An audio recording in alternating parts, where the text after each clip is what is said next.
नमस्कार, मैं रंजना सैनी और आप देख रहे हैं बिजनौर एक्सप्रेस। नजीबाबाद में कुंवर भारतेंद्र सिंह की नेतृत्व में मुस्लिम समाज के सैकड़ों लोगों ने भारतीय जनता पार्टी का दामन व नजीबाबाद नगर पालिका वार्ड नंबर 2 के सभासद मोहम्मद आसिफ ने सैकड़ों लोगों के साथ बीजेपी की सदस्यता ली।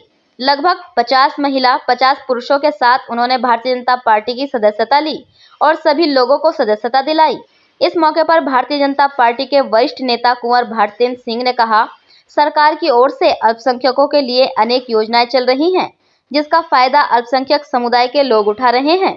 2022 के चुनाव में भारतीय जनता पार्टी की पूर्ण बहुमत के साथ सरकार बन रही है। भारतीय जनता पार्टी की सरकार में सभी लोग सुरक्षित महसूस कर रहे हैं। गुंडा राज समाप्त हुआ है। जनहित के लिए अनेकों योजनाएं चल रही हैं। प्रधानमंत्री योजना, मुख्यमंत्री योजनाओं का लाभ लोग उठा रहे हैं। उन्होंने बताया, जितने लोगों ने आज भारतीय जनता पार्टी की सदस्यता ग्रहण की है, सभी लोगों का स्वागत है। इस मौके पर सरफराज अंसारी, कलवा मंसूरी आदि बड़ी संख्या में गणमान्य लोग उपस्थित रहे। नजीबाबाद से अल्ताफ रजा की रिपोर्ट। जी, आपका नाम? आपका नाम? मोहम्मद आसिफ जी। पद? सभासद।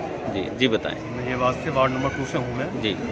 मैंने जब सबसे पहले मैंने सुना कि हमारे राजा साहब जो हैं उन्हें टिकट हो गया है और चुनाव लड़ने जा रहे हैं, तो सारी जितनी भी सियासी हैं, बीजेपी समाजवादी हो गई, बहुजन समाज हो गई, ये सब अलग की चीज़ है। सबका विकास, सबका साथ, ये राजा साहब कभी ने भी बताया है। और सच्चाई ये है कि वो हम उनके साथ जुड़े हैं। राजा साहब की सरपरस्ती में हम आए हैं। राजा साहब ने हमसे पहली बार दुनिया का काम करते चलाए हैं। पूरी आवाम का, जो गांव के गांव इनके रैयत पड़े हैं, उनका काम किया इन्होंने। आज एक छोटा सा काम इनको पड़ा है, तो हमारा ज़र्फ ये है, ये हमें चाहिए कि वाकई में अगर हम ज़मीरदार हैं तो हमें राजा साहब का साथ जान माल से सबसे देना चाहिए। कितने लोगों ने सदस्यता ज्वाइन की आपके? इसमें 50 के करीब तो लेडीज़ हैं, महिलाएं हैं जी, और इतने जेंट्स हैं, लेकिन और भी बहुत ज़्यादा हैं। लगभग 100 लोगों ने? जी, लगभग 100 लोगों ने। कोई पार्टी छोड़ के आए या नॉर्मल लोग? ऐसे नहीं, नॉर्मल ही थे, लेकिन एक बात ये भी है कि बहुत से आदमियों ने मजबूरन, क्योंकि जब काम ही नहीं होता, मैंने बतलाया था कि अगर पुलिस का कोई काम होता है तो वहाँ जाने के बाद में किसी नेता का फ़ोन करता तो कोई काम बिना पैसों काम नहीं है, बल्कि और डबल हो जाती है।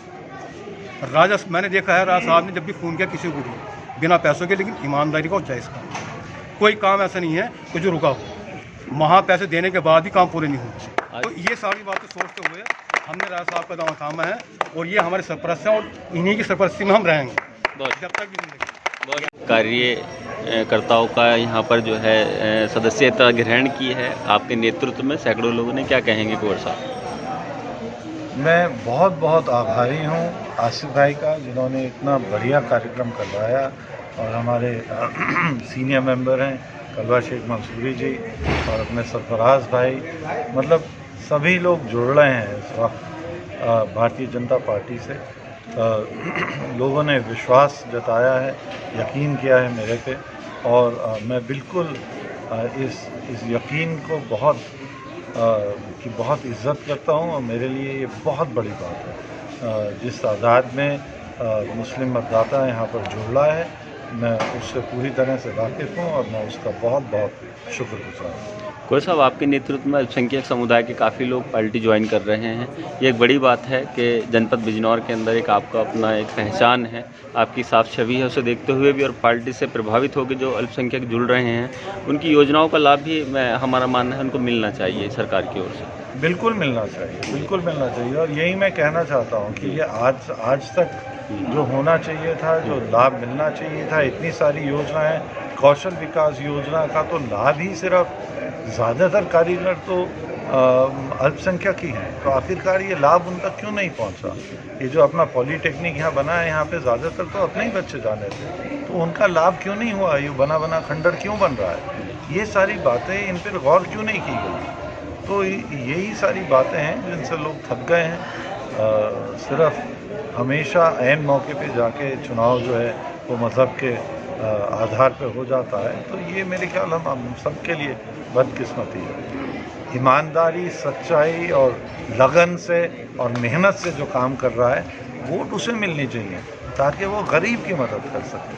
और गरीब चाहे हिंदू हो चाहे मुस्लिम हो, उसे उसकी मांग वही है, उसे पैसा चाहिए अपना कारोबार बढ़ाने के लिए, उसे ट्रेनिंग चाहिए ताकि वो अपने और बेहतरी से अपना काम कर सके, उसे ज़्यादा मजदूरी मिल सके। तो ये सारी बातें जो हैं, ये सारी कौशल विकास योजना और ये जितनी भी कारीगरों के लिए योजनाएं आ रही हैं, लोन्स आ रहे हैं, ये ज़मीन तक पहुंच नहीं पा रहे हैं। और इसी उम्मीद की वजह से शायद ये सारा जो आप देख रहे हैं, लोग अब जुड़ रहे हैं और लोगों ने देखा भी है कि बिना भेदभाव के सरकार ने काम किया है। तो इस सरकार के काम की वजह से वो जुड़ रहे हैं। 2022 का चुनाव है, क्या नीतियाँ होंगी अल्पसंख्यकों को लेकर, सब लोगों को लेकर? उत्तर प्रदेश की जनता इस पे ध्यान दे रही है कि भारतीय जनता पार्टी की क्या नीति हुई है? आप वरिष्ठ नेता हैं। नीतियाँ तो बहुत हैं, मगर वो नीतियाँ वो कारीगर तक पहुँचें। जो लोन्स दिए जा रहे हैं वो कागज़ों पर ही लौट ना जाएं, अनुपयोग की वजह से तमाम लोन्स लौट जा रहे हैं क्योंकि वो नीचे तक पहुंच नहीं पा रहे हैं। जबकि इतने कारीगर हैं हमारे, ठठेरे हैं सहारनपुर में, उनका इतना ज़्यादा काम हो सकता है, इतना बढ़िया काम था उनका किसी ज़माने में, और अब वो बिल्कुल ख़त्म हो गया है और सब गरीबी के कगार पे हैं। बिल्कुल गरीबी के आसार एक तरह से भुखमरी सी आ गई है क्योंकि उनका काम तो छिन गया है। मुरादाबाद में जो फैक्ट्रियां बनी हैं, उन्होंने उनका सारा हाथ का काम जो है उनसे छिन गया है। जबकि एक ज़माने में मशहूर था यहाँ का काम, तमाम पूरे देश में यहाँ से सहारनपुर से, और अपनी शॉल जो मैं अभी बता रहा था आपको, यहाँ का काम कितना बढ़िया महीन है, ये तो पूरी दुनिया में बिक रही है यहाँ की शॉल। तो इन कारीगरों को पैसा मिले, सस्ते ब्याज पे पैसा मिले और इन्हें पूरा अनुदान मिले उसमें, और हमें बाज़ार मिले, अच्छी अच्छी कंपनियों में हमारा माल जाए ताकि हमारी आमदनी बढ़ सके। और एक दफ़ा आमदनी और बचत हो जाती है तो बाकी तो लाइन पे खुद ही चल जाती है गाड़ी सब। अपने से बेहतर अपने बच्चे का जीवन बन जाए, हर गरीब आदमी का, हर बाप का यही सपना है। तो मैं तो नहीं मानता कि इसमें ज़्यादा फ़र्क है सपनों में, चाहे वो हिंदू हो चाहे मुस्लिम। आखिरी सवाल, आज नजीबाबाद के नगर पालिका सभासद आसिफ जी ने ज्वाइन की है, कितने लोगों के साथ पार्टी ज्वाइन की है? आपने 50 लोगों की तो लिस्ट हमने बना ली है जी। वो हमारा जो पर्चा है वो 50 लोगों का ही है, मगर अभी पर्चे को भर रहे हैं वो जी। तो ये चल रही है कार्रवाई चल रही है। चलिए, धन्यवाद। बिजनौर की सभी ताज़ा खबरों से जुड़े रहने के लिए हमारे YouTube चैनल को बेल आइकन पर क्लिक कर सब्सक्राइब करें।